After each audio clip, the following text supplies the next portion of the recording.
If you're not blessed with tremendous athleticism, well, football, or at least playing defensive back, will end for you quite a bit sooner than you want it. There are a lot of details involved. And so as you head out into your off-season training, you go do any work with your team, you're doing stuff with the trainer, or you're out on the field doing some work on your own, it is in your best interest to pay attention to all the little details.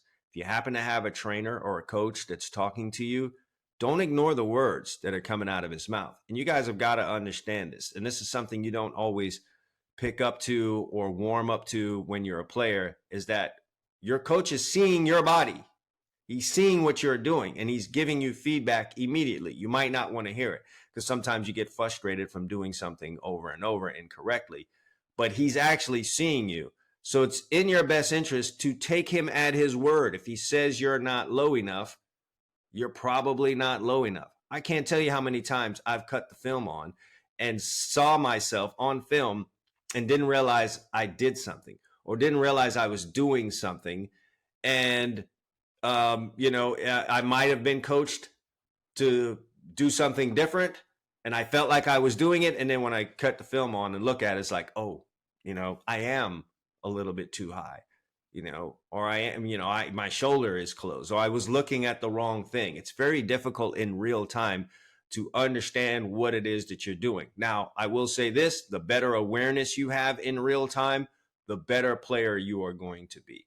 And so as you're training, you're trying to do things over and over enough. You're trying to get enough knowledge. You're trying to get coached enough to now understand what is happening while it is happening. All right. While you're out on the field, you can immediately know why it is you failed on a rep, why it is you turned the wrong way, why it is you missed the jab, why it is you're in trail.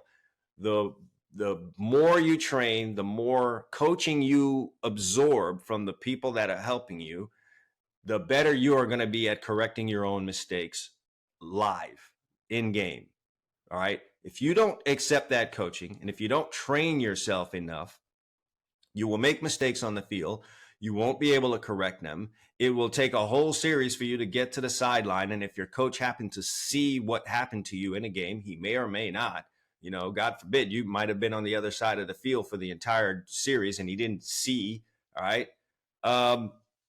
You won't be able to fix it until that time